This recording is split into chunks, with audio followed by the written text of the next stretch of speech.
Salut mes chers téléspectateurs, merci à tous ceux qui nous suivent depuis un peu partout dans le monde, merci à tous ceux qui nous suivent. Alors moi c'est Abdoulaye Medraogo, professeur, chercheur, je suis aussi enseignant d'histoire-géographie au poste primaire et secondaire au Burkina Faso. Alors avant tout, n'oubliez pas de vous abonner à la page YouTube, n'oubliez pas d'aimer et de vous abonner à la page YouTube. Alors aujourd'hui, nous allons encore parler d'un empire puissant, un célèbre empire qui a existé en Afrique occidentale soudano-sahélienne avant la pénétration coloniale. Alors, il s'agit ici donc de l'empire du Mali. Il faut comprendre que l'empire du Mali est l'un des plus grands et plus riches empires de l'Afrique occidentale soudano-sahélienne qui a succédé à l'empire du Ghana et s'est imposé comme une puissance politique, économique et culturelle grâce à son immense richesse en or et son ouverture au commerce transsaharien.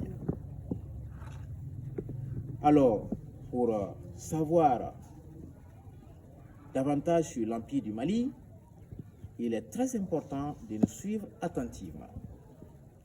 L'Empire du Mali est né vers 1235 après la bataille de Kirina qui a marqué la victoire de Soundiata Keïta sur le roi Soumanguru Kanté du royaume de Sosso.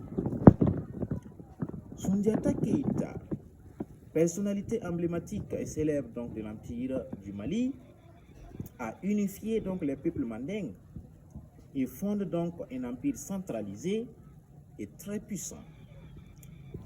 Il a établi donc la charte de Kourou Kanfouga, une constitution qui fixe les lois et les organisations sociales du Mali. Comment comprendre l'organisation politique et l'organisation sociale de l'Empire du Mali. L'Empire du Mali est dirigé par un empereur appelé Mansa. Mansa à Anjoula, d'autres appellent Massa, qui veut dire roi. Le Massa a un pouvoir absolu. Il a un pouvoir absolu sur ses concitoyens.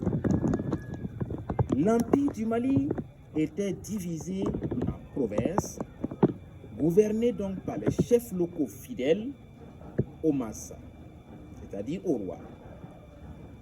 La société était bien organisée et hiérarchisée. À la tête se trouvait donc la noblesse et les guerriers, y compris la famille royale et les chefs de guerre. En dehors donc de la noblesse, se trouvent un peu les commerçants et les artisans. Les commerçants animaient donc le commerce transsaharien. Après les commerçants et les artisans, viennent les agriculteurs et les éleveurs. Dans l'Empire du Mali, les agriculteurs étaient spécialisés spécialement sur la culture des céréales. Quant aux éleveurs, ce sont les caprins et les bovins, ainsi que les chevaux, qui étaient donc plus élevés dans l'Empire du Mali. Et en bas de l'échelle se trouvaient les esclaves. Qui étaient esclaves? Qui étaient appelés esclaves dans l'Empire du Mali? Les esclaves étaient les prisonniers de guerre, c'est-à-dire tous ceux qui ont été capturés durant les batailles. C'est eux qui assumaient les tâches des esclaves de l'Empire du Mali.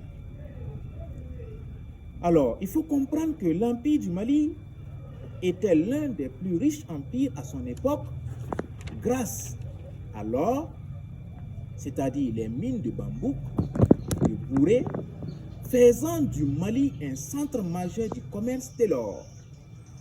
Aussi, le sel était importé du Sahara et échangé contre de l'or dans les grands centres villes comme Tombouctou et Guinée. Dans l'Empire du Mali, le commerce transsaharien était très développé. Les caravanes de marchands transportaient l'or, du sel, les tissus et les esclaves vers l'Afrique du Nord et le Moyen-Orient. L'agriculture dans l'Empire du Mali concernait surtout le riz, le mil, le coton et le bétail était aussi cultivé par les paysans. Dans l'Empire du Mali, il faut comprendre qu'il y a eu deux grands rois célèbres qui ont marqué l'histoire de l'Empire du Mali. Qui sont ces rois? D'abord, il y a Soundiata Keïta qui est arrivé au pouvoir en 1235 suite à la bataille de Kirina, qui a consacré la victoire de Soundiata Keïta sur Soumangourou Kanté. Il est mort en 1255. Après la mort de Soundiata Keïta, il y a Mansa Moussa. Mansa Moussa, lui, il est arrivé à la tête de l'Empire du Mali en 1235 en 1312 jusqu'à 1337. Soundiata Keïta est le fondateur de l'Empire du Mali. C'est lui qui a mis en place un empire unifié et fort. C'est lui encore qui a établi les bases politiques et économiques de l'Empire du Mali.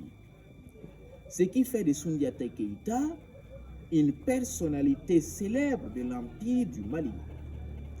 Après la mort de Soundiata Keïta, Mansa Moussa a été aussi le plus célèbre de l'Empire du Mali, connu pour son immense richesse. Il faut comprendre que Mansa Moussa était très riche. En 1324, Mansa Moussa effectua un pèlerinage à la Mecque où il distribua tant d'or qu'il fait baisser sa valeur en Égypte.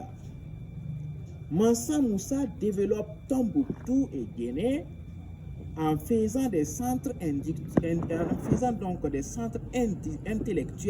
un centre intellectuel et religieux, ces deux grandes villes du Mali. Mansa Moussa finance aussi la construction de la mosquée de Dingaraber à Tombouctou. Quelle était la religion et la culture de l'Empire du Mali?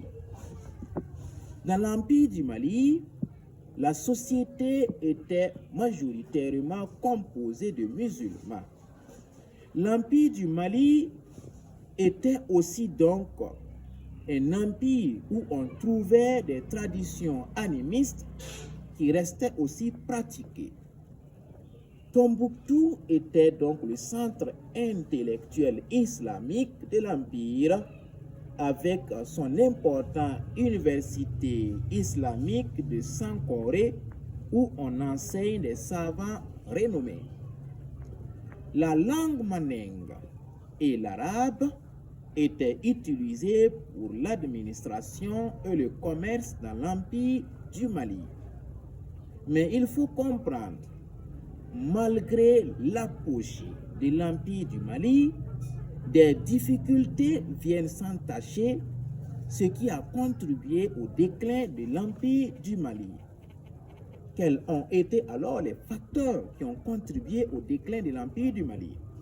Tout d'abord, on avait donc des facteurs à partir donc du 15e siècle qui expliquent donc la chute de l'Empire. Nous avons des problèmes de succession au pouvoir.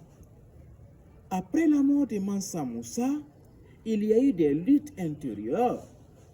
Celui qui devait succéder à Mansa Moussa ne résumait pas l'unanimité de la population mandingue, ce qui a entraîné des luttes de succession.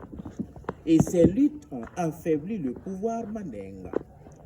Aussi, il y avait les attaques des Touaregs et des Mossi.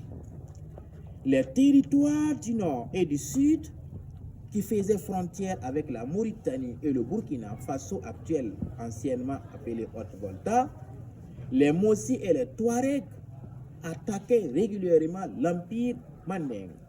Ces attaques ont contribué à l'affaiblissement de l'Empire mandingue. Aussi, on avait la montée en puissance de l'Empire Songhai de Gao de Askia Mohamed. L'Empire Songhai de Gao a fini par conquérir Tombouctou et affaiblir l'Empire du Mali. Aussi, la baisse du commerce transsaharien a entraîné la faiblesse de l'Empire du Mali avec l'ouverture des routes maritimes par les Européens. L'économie malienne se décline alors. Quel est l'héritage que l'Empire du Mali a laissé? L'Empire du Mali a laissé un héritage culturel et religieux très fort, notamment à travers l'islam en Afrique de l'Ouest. Tombouctou et Guinée restent des symboles du savoir et de grandeur du passé. La charte de Kouroukan-Fouga est encore aujourd'hui considérée comme un texte fondateur des droits humains en Afrique. L'Empire du Mali a donc marqué l'histoire comme l'un des plus puissants et influents empires africains, témoignant de la richesse et de la grandeur des civilisations ouest-africaines. Merci beaucoup à tous ceux qui nous suivent depuis l'Occident et un peu partout dans le monde. N'oubliez pas surtout de vous abonner à la page YouTube et à aimer notre page YouTube. Merci beaucoup pour votre participation et votre attention. Merci.